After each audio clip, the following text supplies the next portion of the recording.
दिल्ली चुनाव बहुत अहम चुनाव है। मैं समझता हूँ शायद वहाँ केजरीवाल जीत जाएंगे। क्या कांग्रेसियों को केजरीवाल पसंद है? क्या कांग्रेस के मन में आ गया है आएगा तो केजरीवाल ही? ऐसी बात उस वक्त से उठनी शुरू हो गई जब कांग्रेस के एक बड़े नेता ने केजरीवाल की जीत की भविष्यवाणी कर दी। बता दें कि महाराष्ट्र से आने वाले कांग्रेस के कद्दावर नेता पृथ्वीराज चव्हाण ने केजरीवाल को लेकर कुछ ऐसा कहा जिससे कांग्रेस भी शायद हैरान रह गई होगी। आप ही सुनिए पृथ्वीराज चव्हाण ने क्या कहा।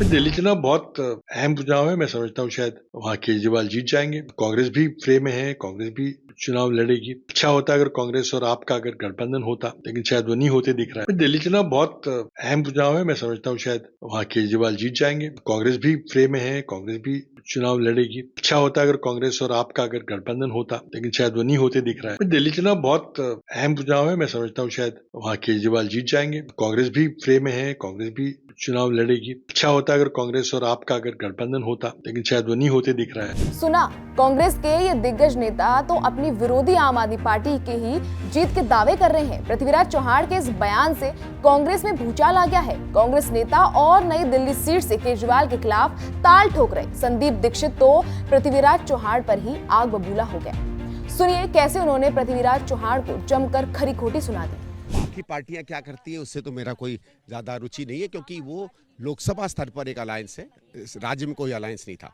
और इन पार्टियों का हो सकता है इनको ये लगता हो कि भाई कांग्रेस शक्तिशाली रूप से दिल्ली में अगर ज्यादा लड़ लेगी, सरकार बना लेगी, तो फिर एक और राज्यों में एक इनकी वापसी हो सकती है, क्योंकि हमारी जो राजनीतिक पटल या ग्राउंड है वो काफी हद तक कॉमन है। और चाहे उत्तर प्रदेश हो, चाहे पृथ्वीराज चौहान क्यों केजरीवाल की जीत की भविष्य? उनका मेरा ये कि अगर आपको इतना अच्छा लगता है, आप तो कांग्रेस के नेता हो, आप तो दिल्ली में रहे हो, अगर आपको लगता है कि हमसे ज्यादा बेहतर काम केजरीवाल ने किया तो आप केजरीवाल की पार्टी ज्वाइन कर लीजिए।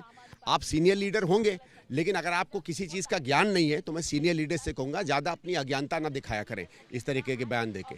और मैं कह रहा हूं, आपको लगता है कि कांग्रेस की समर्थन नहीं होना चाहिए तो ऐसे व्यक्ति को कांग्रेस छोड़ देनी चाहिए और आम आदमी पार्टी ज्वाइन कर लेनी चाहिए। कांग्रेस भले ही अपने नेता पर आग बबूला हो गई, लेकिन उनके साथ ही सियासी दलों ने पृथ्वीराज चव्हाण के बयान का समर्थन कर कांग्रेस को एक और बड़ा संदेश दे दिया।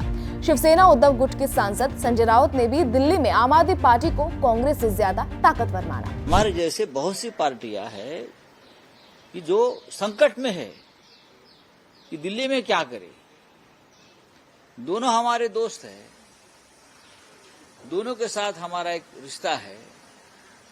तो अगर पृथ्वीराज चव्हाण साहब ने जो कहा है कि अगर दोनों एक साथ मिलकर चुनाव लड़ते तो बीजेपी के लिए ज्यादा कठिनाई पैदा होती है।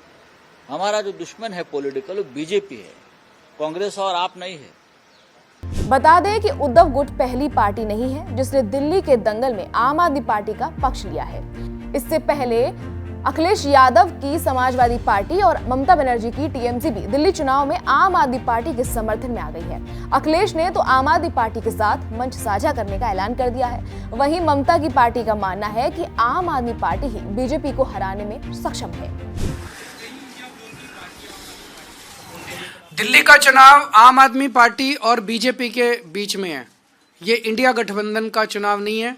जो भी हमें समर्थन मिल रहा है, मैं उन सभी पार्टियों का दिल से शुक्रिया अदा करता हूं। वो हमें समर्थन दे रहे हैं। ममता दीदी ने समर्थन दिया और अखिलेश जी ने समर्थन दिया।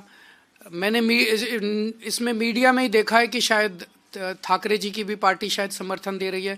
मैं सब लोगों का शुक्रिया अदा करता हूं जो हमें आशीर्वाद दे रहे हैं, जो हमें समर्थन दे रहे हैं। यानी दिल्ली के रण में इंडिया गठबंधन में ही कांग्रेस अकेले पड़ गई है, लेकिन अब तो कांग्रेस नेता भी आम आदमी पार्टी की जीत का दावा करने लगे हैं। ऐसे में कांग्रेस के लिए तो बड़ी चुनौती खड़ी हो गई है।